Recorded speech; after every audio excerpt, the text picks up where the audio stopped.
Hello बच्चों, very good morning to all of you. Welcome back to my channel 10 the learning point. आज हम लोग इस video में डिस्कस करने वाले हैं lecture number 4 of light, reflection and reflection का। ये लेक्चर नंबर 4 है। इसमें हम लोग आज डिस्कस करेंगे कॉन्वेक्स मिरर। लास्ट लेक्चर पे हम लोगों ने कॉनकेव मिरर के रे डायग्राम को समझ लिया था, रे फॉर्मेशन कैसे हो रही है। ठीक है, इसके बाद हम लोग कॉन्वेक्स समझेंगे, देन हम लोग इमेज फॉर्मेशन में आएंगे। तो सबसे पहले हम समझेंगे कि रे फॉर्मेशन इन कॉन्वेक्स मिरर, राइट। तो आइए देखते हैं व्हाट इज द रे फॉर्मेशन इन कॉन्वेक्स मिरर। तो आते हैं रूल नंबर फर्स्ट पे, रे diagram in convex mirror. Rule number first हमारा ये कहता है, जब भी कोई कॉन्वेक्स मिरर होता है तो उसमें जब भी कोई light ray parallel to the principal axis ये होती है और ये इंसिडेंट रे होती है। ठीक है, parallel to the principal axis अगर कोई लाइट रे इंसिडेंट हो रही होती है इन कॉन्वेक्स मिरर में, तो वो रिफ्लेक्शन के बाद कहाँ से, फोकस से आती हुई हमको दिखती है। तो देखिए ये इंसिडेंट रे है, इंसिडेंट हुई, इस पॉइंट पे इंसिडेंट होने के बाद यहाँ पे एक नॉर्मल लिया जाएगा। नॉर्मल कहाँ से लिया जाता है, हमेशा सेंटर ऑफ कर्वेचर से लिया जाता है। तो नॉर्मल ये हमने ड्रॉ कर लिया। अब नॉर्मल से जितना एंगल इधर बन रहा होगा, आई एंगल, इंसिडेंट एंगल, उतना ही आर एंगल बनाकर ये लाइट रिफ्लेक्ट हो जाएगी, मतलब डाइवर्ज हो जाएगी, क्योंकि ये कॉन्वेक्स मिरर है। कॉन्वेक्स मिरर में हमने बताया था कि हमेशा लाइट रे डाइवर्ज होती है, बाहर की ओर स्कैटर्ड होती है, फैलती है। ठीक है, तो फर्स्ट केस हमारा यही कहता है कि a ray parallel to the principal axis will appear to pass through the principal focus. देखिए यहाँ पे एक वर्ड आया है अपीयर टू। अपीयर का मतलब होता है हमें प्रतीत होती है, दिखती है, बट रियल पे नहीं होती है। वो फोकस से आती हुई तो दिख रही है। देखिए ये लाइट जैसे जा रही है तो फोकस से ही आती हुई दिख रही है, लेकिन रियल पे फोकस पे नहीं जा रही है। ठीक है, तो यहाँ पे टोटल इमेजिन किया जा रहा है। ठीक है, वर्चुअल इमेज बन रहा है। ठीक है, तो ऐसे आपको इसको समझ लेना है। नेक्स्ट रूल हमारा ये कहता है, a ray appear to passing through the principal focus. अब ये एक लाइट रे इधर से आ रही है और ये फोकस से पास हो रही है, बट फोकस से नहीं जा रही। अपीयर टू लगभग उसी डायरेक्शन में तो है, बट फोकस तक नहीं जा रही है, क्योंकि मिरर के पीछे पॉलिश की गई है। और अगर पॉलिश की गई है तो रिफ्लेक्टिंग सरफेस से रिफ्लेक्ट होने के बाद वो इसी डायरेक्शन में कहीं पे वापस लौट आएगी, इधर नहीं जाएगी रे। क्यों? क्योंकि पीछे पॉलिश है, इधर भी पीछे पॉलिश थी। तो जैसे भी लाइट रे पहले आई थी और बाहर की ओर वो रिफ्लेक्ट हो गई, वैसे ही यहाँ पे जैसे फोकस के एलांग कोई लाइट रे आ रही है बट फोकस तक नहीं जा रही है, फोकस के केवल एलांग आ रही है, अपीयर टू फोकस बोला गया है। तो वो आफ्टर रिफ्लेक्शन क्या होगी, प्रिंसिपल एक्सिस के पैरेलल हो जाएगी। जस्ट ये दोनों एक दूसरे के वाइस वर्सा हैं, अपोजिट हैं। देख लीजिए, इसमें लाइट रे आ रही थी और फोकस के लॉन्ग वो लगभग बाहर जा रही है, इसमें फोकस के लॉन्ग आ रही थी, वो प्रिंसिपल एक्सिस के लॉन्ग हो गई। ठीक है, तो दोनों रूल एक दूसरे के वाइस वर्सा हैं, अपोजिट हैं, उल्टा हैं। ठीक है, इनको आप समझ लीजिए। नेक्स्ट हम लोग आते हैं third rule, third and fourth rule, इसको नोट करिए।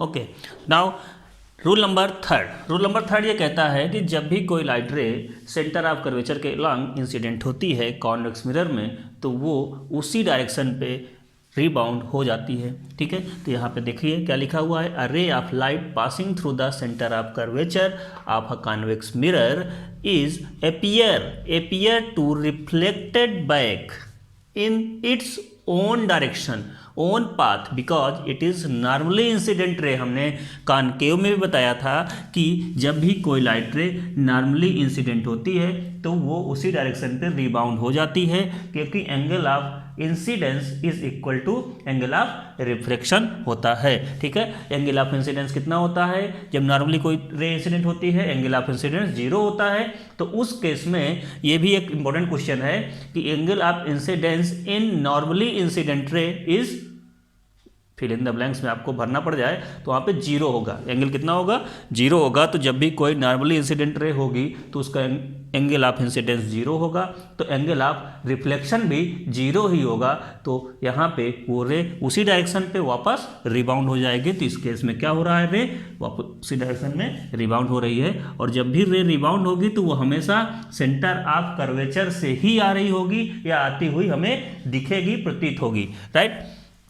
नेक्स्ट रूल क्या कहता है, रूल नंबर 4 कहता है a ray incident obliquely to the principal axis of a convex mirror.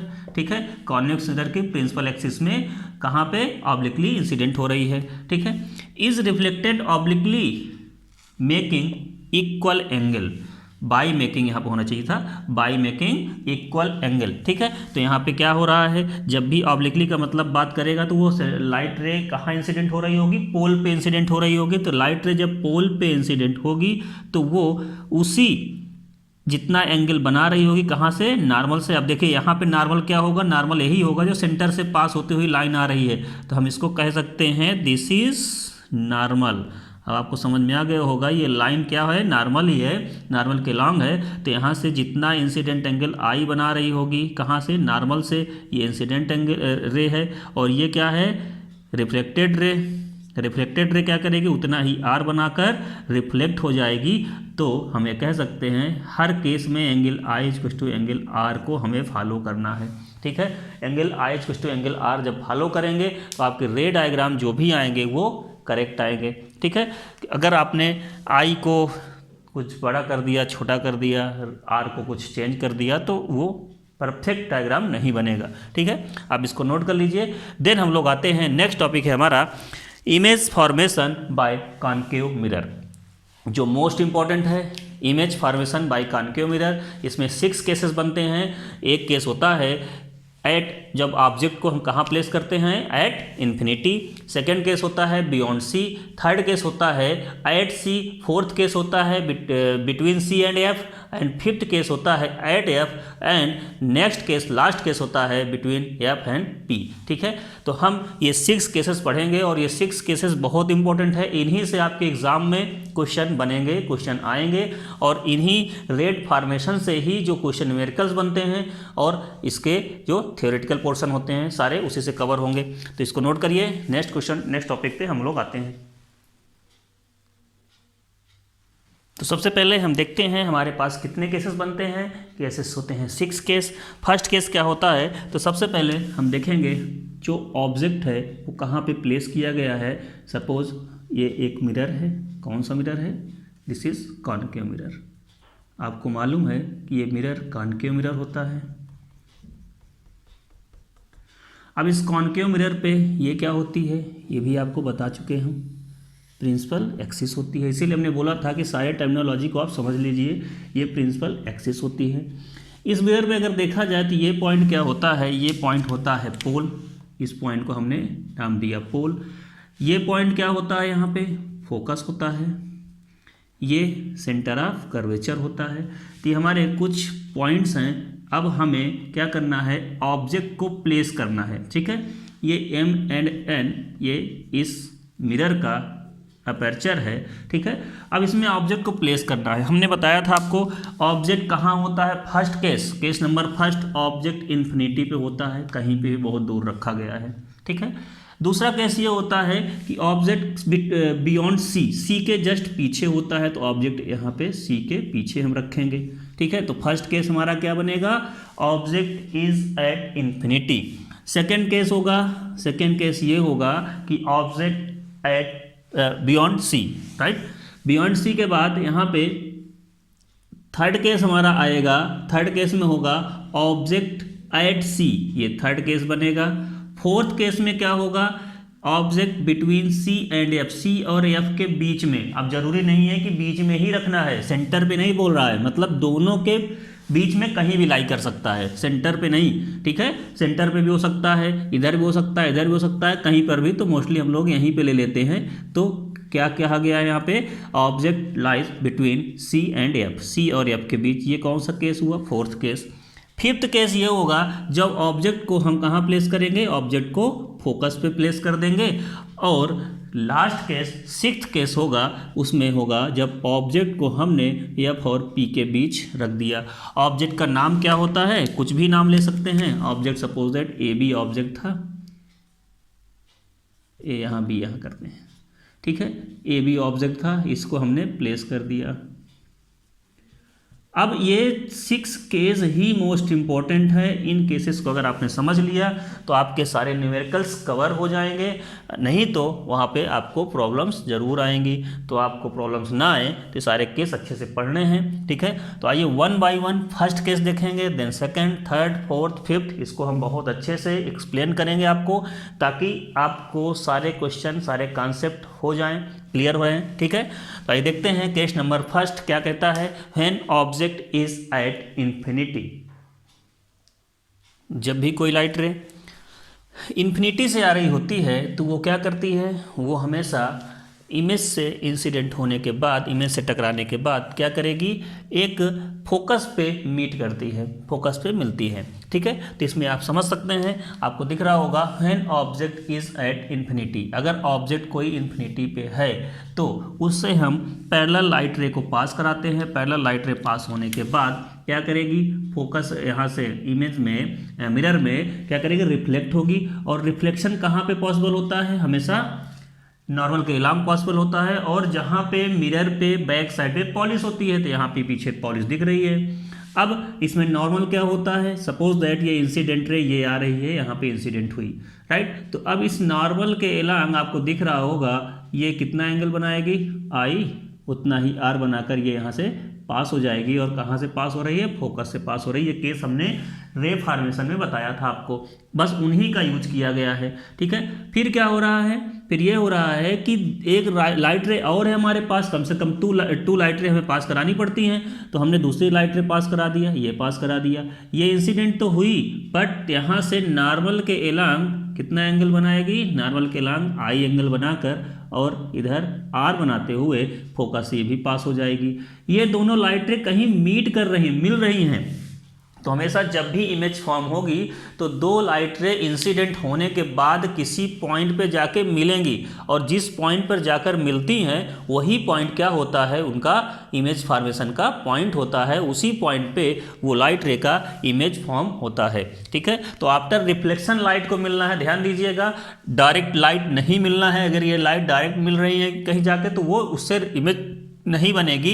After mirror से रिफ्लेक्शन होने के बाद वो लाइट रे को मिलना है। तो यहाँ पे 1 लाइट रे हमारे पास ये थी, सेकेंड लाइट रे ये थी, और कम से कम जब भी इमेज फॉर्म होता है तो 2 रे की ज़रूरत पड़ती है, मिनिमम 2 रेज की ज़रूरत हमें पड़ती है किसी भी इमेज को फॉर्म करने के लिए, ये हमने बता रखा है।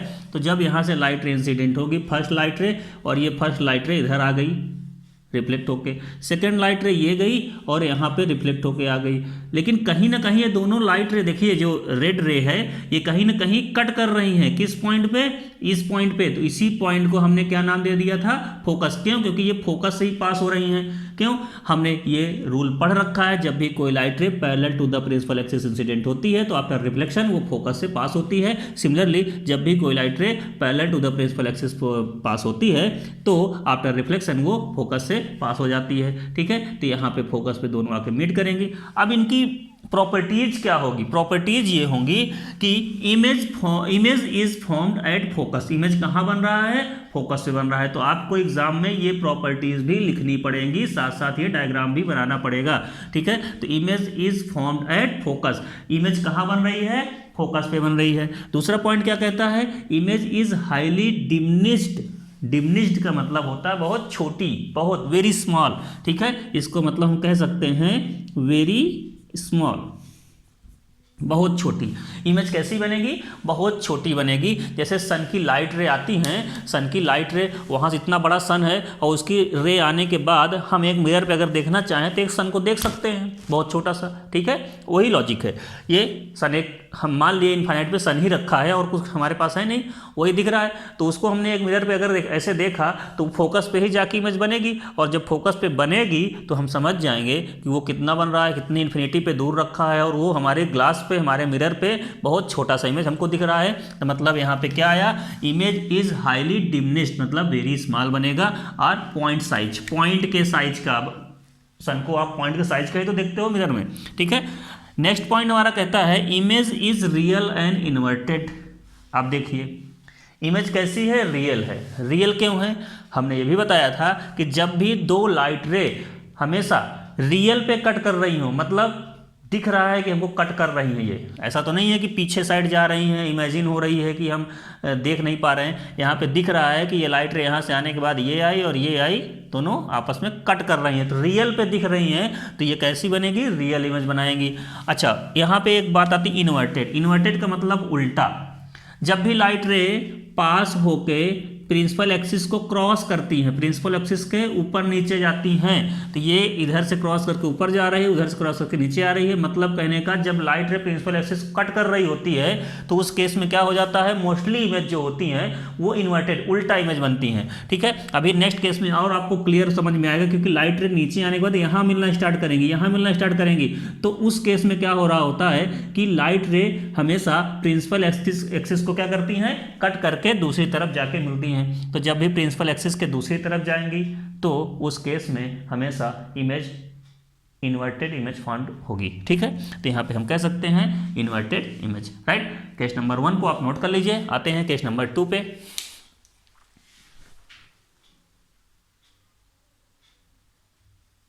तो अब यहाँ सेकेंड केस में क्या होता है, when the object is beyond C. जब ऑब्जेक्ट कहाँ रखा होता है, सी के जस्ट पीछे रखा होता है, सी से पीछे। सी से पीछे रखने का मतलब इन्फिनाइट के बाद सी से हम पीछे ही रख सकते हैं। तो हमने सेंटर ऑफ कर्वेचर से पीछे किसी ऑब्जेक्ट को रख दिया।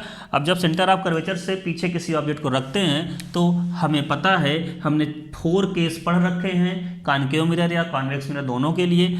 जब हम किसी इमेज को फॉर्म करते हैं तो उस पॉइंट से 2 रे को पास कराते हैं, 2 रे को उससे निकलने देते हैं। ठीक है, तो यहाँ पे क्या है, ए पॉइंट से फर्स्ट रे निकलती है, कैसे, parallel to the principal axis. अब आपको मालूम है जब भी parallel to the principal axis कोई लाइट रे इंसिडेंट होती है तो वो क्या करती है, वो सिंपल सी बात है, वो आफ्टर रिफ्लेक्शन फोकस से पास होती है। और रिफ्लेक्शन के लिए आई इक्वल्स टू आर हमेशा कहाँ से बनता है, ये बन रहा है आई और ये आर, मतलब इंसिडेंट एंगल यहाँ पे इंसिडेंट हुई parallel to the principal axis, after reflection focus से पास होगी। ये फर्स्ट रूल हमने बताया था। फिर हमने 2 रूल 3 रूल और पता है हमको, तो हम किसी एक और यूज कर सकते हैं। हमने क्या किया, सेंटर से सेंटर ऑफ कर्वेचर से हमने एक रे को पास करा दिया, तो हमने दूसरी रे कहाँ से पास करा दिया, सेंटर ऑफ कर्वेचर से पास करा दी, ये गई। अब आपको पता है कि जब भी सेंटर ऑफ कर्वेचर से रे पास होती है तो वो उसी डायरेक्शन पे ये जाने के बाद उसी डायरेक्शन में टकराई यहाँ से, और आई इक्वल टू 0 था तो आर इक्वल टू 0 बन के वापस लौट जाएगी। अब देखिए रेड वाली जो रे है और ब्लू वाली रे है आपस में किसी पॉइंट पे मीट कर रही है आफ्टर रिफ्लेक्शन। ये भी आफ्टर रिफ्लेक्शन आई है और ये भी आफ्टर रिफ्लेक्शन ही आ रही है, जाते समय भी मीट करेगी और आते समय भी मीट करेगी, मतलब आफ्टर रिफ्लेक्शन मीट करेगी। तो हम क्या करेंगे, उस पॉइंट को अडॉप्ट कर लेंगे। अब ये रे कहाँ से चली थी, ए से चली थी, तो यहाँ पे ए डैश की इमेज बन जाएगी, और प्रिंसिपल एक्सिस पे क्या रखा है, बी रखा है, तो यहाँ पे बी डैश की इमेज बन जाएगी। ठीक है, तो इस केस में क्या हो रहा है, इस केस में भी हमें इमेज फॉर्म हो रही है, और कैसी हो रही है, इसमें भी इन्वर्टेड। अब देखिए आपको इसमें इन्वर्टेड दिखने लगी, उल्टा ऐसे खड़ी थी ऐसे दिख रही है, तो यहाँ पे image is formed between F and C. देखो फोकस और सेंटर ऑफ कर्वेचर के बीच में इमेज फॉर्म हो रही है। दूसरा पॉइंट क्या कहता है, इमेज इज डिमिनिश्ड। देखिए इससे इमेज थोड़ा सा छोटी है कि नहीं छोटी है, तो ठीक है यहाँ पे हम कह सकते हैं इमेज इज डिमिनिश्ड, मतलब इमेज छोटी बन रही है। थर्ड पॉइंट कह रहा है इमेज इज रियल। रियल क्यों बन रही है, क्योंकि ये जो लाइट रे रिफ्लेक्ट होने के बाद रियल पे मीट कर रही हैं, ओरिजिनल में मीट कर रही हैं, दिख रहा है हमको मीट कर रही हैं, हम अनुमान नहीं लगा रहे हैं। ठीक है, तो यहाँ पे क्या हुआ कि ये रियल इमेज होगी। और इन्वर्टेड का मतलब उल्टा बनेगी, ऐसे थी ऐसे बन रही है। ठीक है, तो आपको यहाँ पे ये कॉन्सेप्ट क्लियर हो गया होगा। ये रे डायग्राम है, मतलब इमेज फॉर्मेशन है कॉनकेव मिरर के लिए। सेकंड केस आपका फिनिश हो चुका। अब आते हैं हम लोग थर्ड केस में, इसको आप नोट कर लीजिए।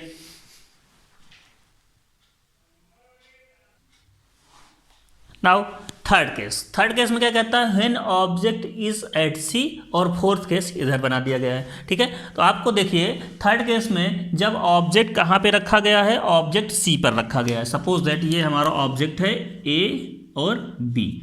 ऑब्जेक्ट जब सी पे रखा गया तो आप ध्यान से देखिए, यहाँ से हमने बताया था कि 2 रे को पास कराते हैं। फर्स्ट रे नंबर 1 ये पास हो रही है। रे नंबर 1 जब यहाँ पे parallel to the principal axis pass हो रही होगी तो सेंटर ऑफ कर्वेचर के एलोंग आई एंगल बनेगा, देन आर एंगल बनाते हुए ये फोकस से पास हो रही है और यहाँ आ रही है, राइट। सेकेंड रे नंबर 2, ये यहाँ से फोकस के लॉन्ग पास कराई जा रही है। आफ्टर रिफ्लेक्शन क्या होगा, सेंटर ऑफ कर्वेचर से आई बनेगा, आर बनेगा, ये कितना डायरेक्शन बना के आएगी, आर एंगल पे यहाँ से आके पॉइंट सी पर ये दोनों आपस में फिर से मिल जाएंगे। मतलब आफ्टर दैट जब भी कोई ray parallel to the principal axis follow करती है तो आफ्टर रिफ्लेक्शन वो फोकस से पास होती है, और जब फोकस से पास होती है तो आफ्टर रिफ्लेक्शन वो प्रिंसिपल एक्सिस के पैरेलल हो जाती है। तो इसमें हम कौन सी दो रे का यूज किए हैं, फर्स्ट रे ये है कि parallel to the principal axis एक को पास कराई गई है और एक को फोकस से पास कराई गई है। जब पैरेलल वाली लाइन आफ्टर रिफ्लेक्शन फोकस से पास होके यहाँ पे आ रही है, और जो फोकस से पास हो रही थी वो भी आफ्टर रिफ्लेक्शन उसी पॉइंट पे जाके कहीं ना कहीं मीट कर जाती है। जहाँ पे दोनों लाइंस, दोनों रेज आपस में मीट करती हैं, वहीं पे हम पॉइंट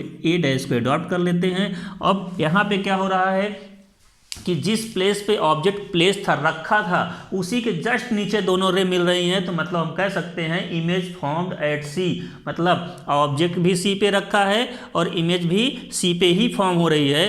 तो दूसरा पॉइंट यहाँ पे आता है, image is same size as that object. Image कैसा होगा, सेम साइज होगा जैसे ऑब्जेक्ट था, ठीक है। थर्ड केस है, image is real and inverted. Image कैसी है, रियल है और इन्वर्टेड है, ठीक है। तो हमारे पास ये 3 केस आ जाते हैं और ये मोस्ट इंपॉर्टेंट है। कभी कभी इसको पूछ लेता है डायरेक्ट स्टेटमेंट के फॉर्म में कि when object is placed at C then image is equal, greater या डिमिनिश्ड।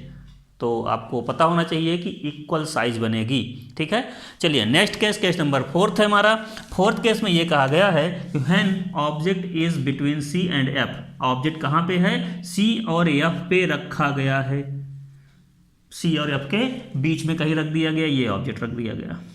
अब बताइए, हम बार बार किन्हीं 2 रे का ही यूज कर रहे हैं। देखिए अब यहाँ पे कौन कौन सी रे, फर्स्ट रे रेड वाली रे हमने ये ए से पास कराई, इमेज यहाँ पे मिरर पे इंसिडेंट होने के बाद सी से यहाँ पे एक डॉटेड लाइन दिखाना पड़ता है। इस लाइन, ये लाइट लाइन रहती हैं, जो डॉटेड लाइन होती है उनको लाइट बनाया करिए, मतलब ताकि वो अलग ही दिखें, ठीक है। तो यहाँ से आई एंगल बनाकर ये आर एंगल बनाते हुए ये फोकस से पास हो जा रही है, ये तो पता ही है। तो हमने हमेशा एक पैरेलल लाइन जरूर लिया है, ठीक है।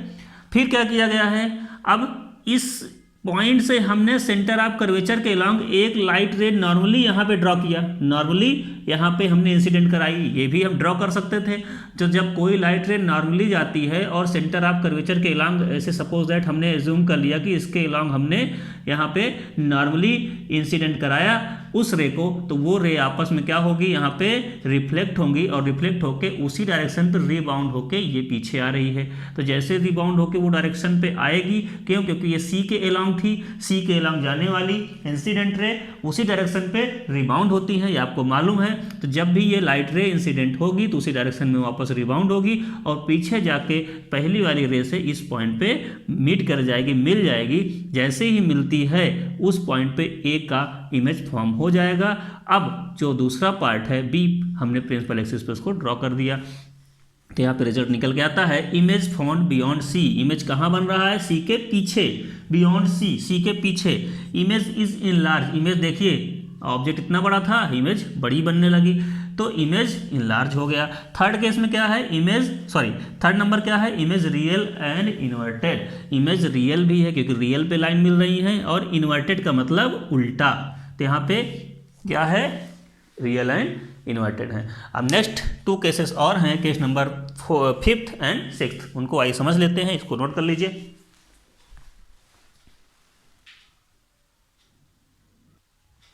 नाउ 5th केस में क्या होता है, 5th case when object is at F. जब ऑब्जेक्ट फोकस पे रखा होता है, तो आपको मालूम है कि जब ऑब्जेक्ट फोकस पे रखा होता है तो उस केस में क्या होने वाला है, उस केस में ऑब्जेक्ट कहाँ पे बनेगा, इमेज फॉर्म करेगा, इमेज फॉर्म करेगा इन्फिनिटी पे। कैसे, आइए देखते हैं। सबसे पहले यहाँ पे कोई ऑब्जेक्ट है, वो ऑब्जेक्ट अगर फोकस पे रखा गया है तो ये फोकस है, सेंटर ऑफ कर्वेचर है और ये पोल है।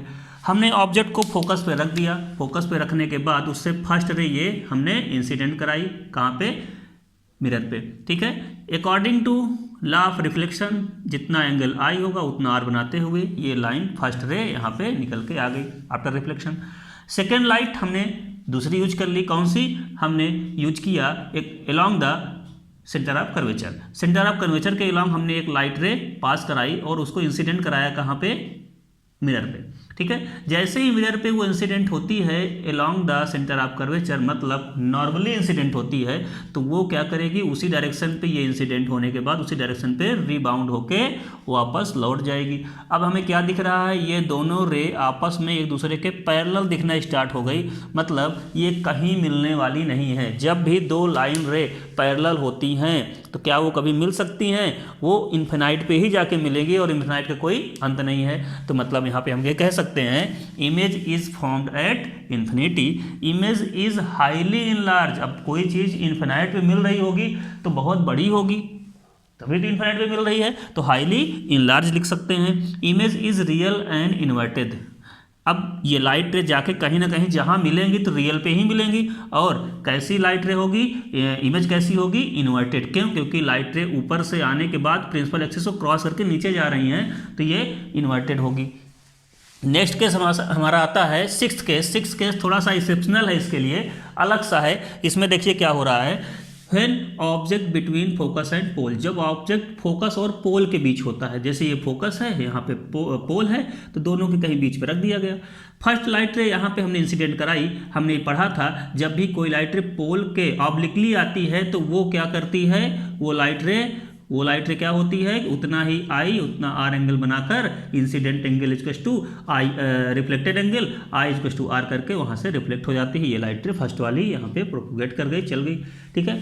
सेकेंड रे हमारे पास हमने सी के लॉन्ग लिया। आप फ्री हो, आप एफ के लॉन्ग भी ले सकते थे, फोकस के लॉन्ग डाल सकते थे, ठीक है।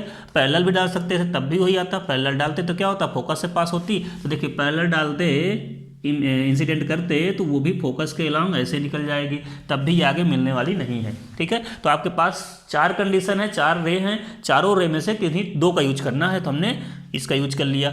सब सी के अलोंग इंसिडेंट कोई लाइट रे होगी तो क्या होगी, वो उसी डायरेक्शन में फिर से रिबाउंड हो जाएगी, तो इधर कुछ आने लगी। अब ये आगे तो लगातार डिस्टेंस बढ़ती जा रही है, आगे लगातार डिस्टेंस बढ़ती जा रही है, आगे मिलने वाली नहीं है। तो हम क्या करेंगे, मिरर के बैक साइड पे डॉटेड लाइन से इसको ज्वाइन करेंगे, ठीक है। तो मिरर के बैक साइड पे हम डॉटेड लाइन से इसको ज्वाइन करते हैं, और जहाँ पे ये दोनों मिल जाती हैं उस पॉइंट को हमने ए की इमेज फॉर्म कर लिया, और नीचे जो बी है।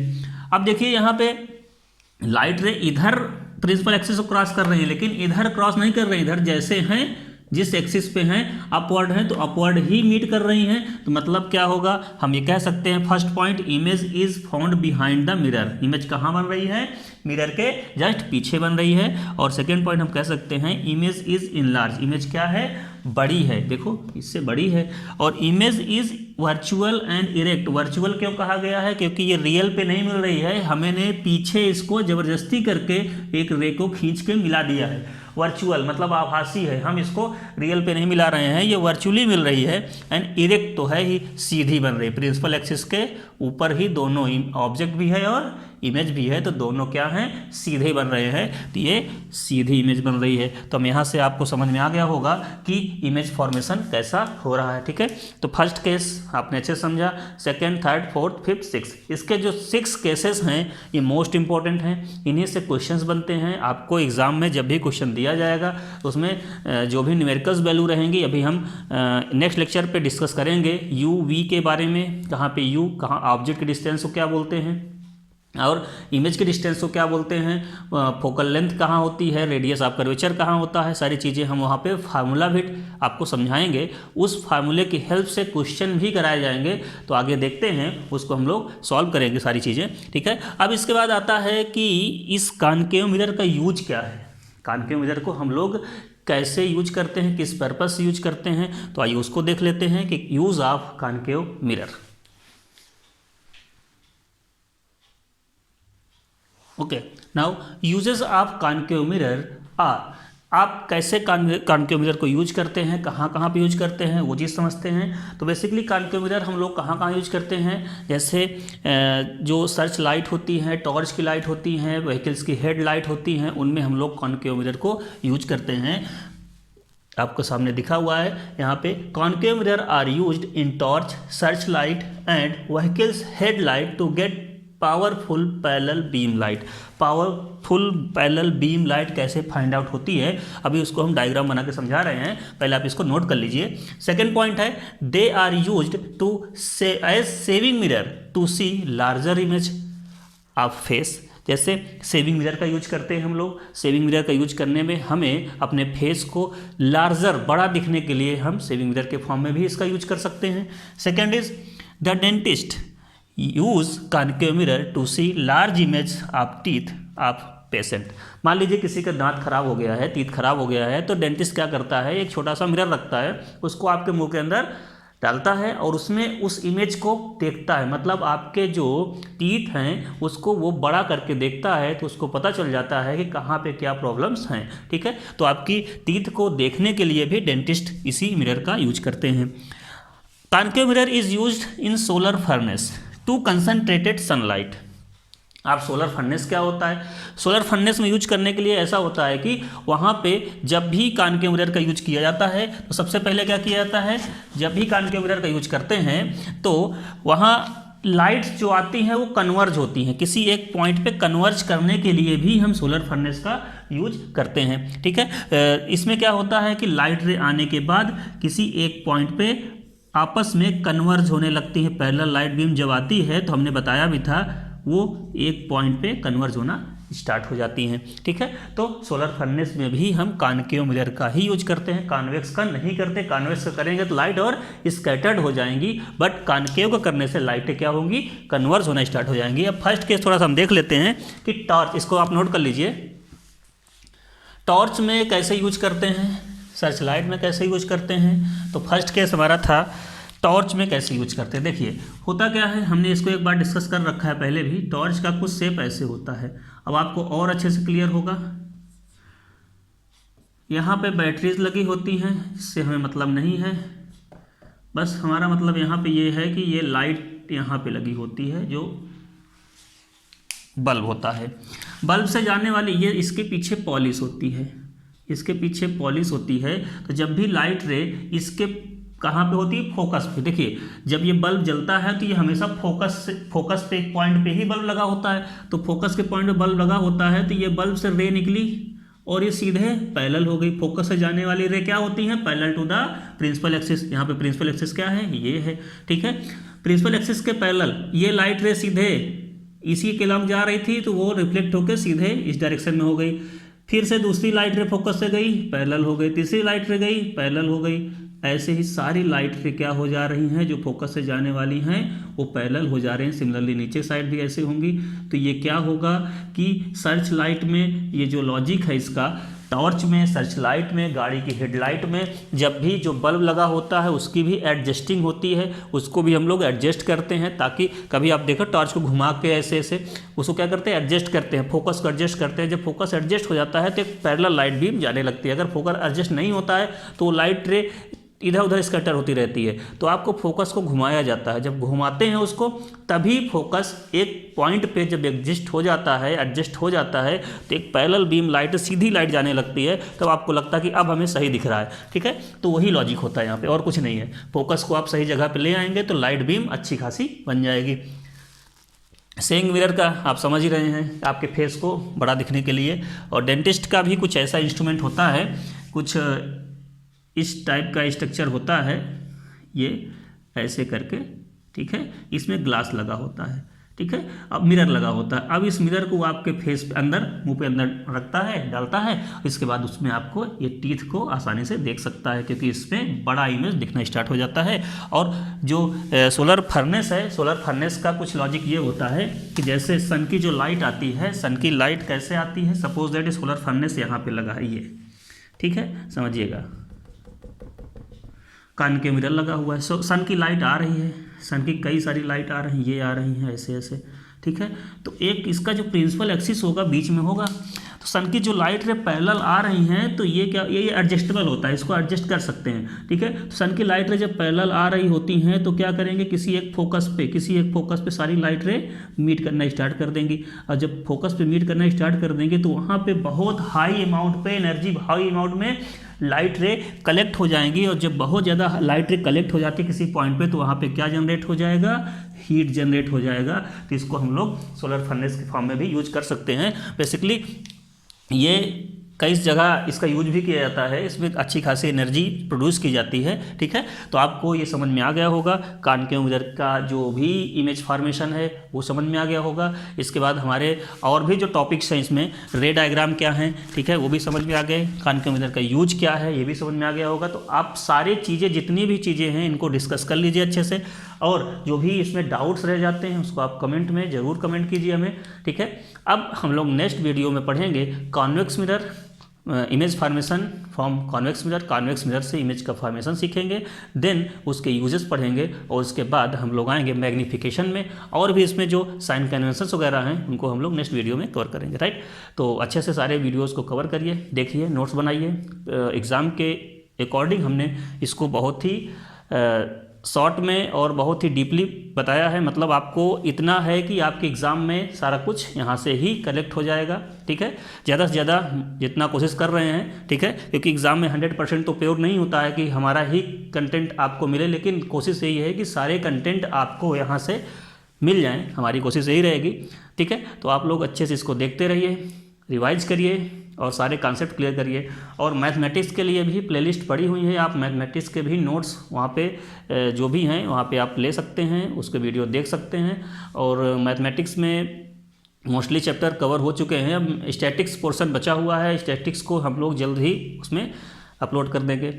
और इसके बाद आप लोग जो भी डाउट्स रह जाते हैं कहीं पे भी हो उसको आप कमेंट करके ज़रूर बताइए, और जो भी लेक्चर्स आपको चाहिए होंगे उसको भी कमेंट करके बताइए। Okay, thank you.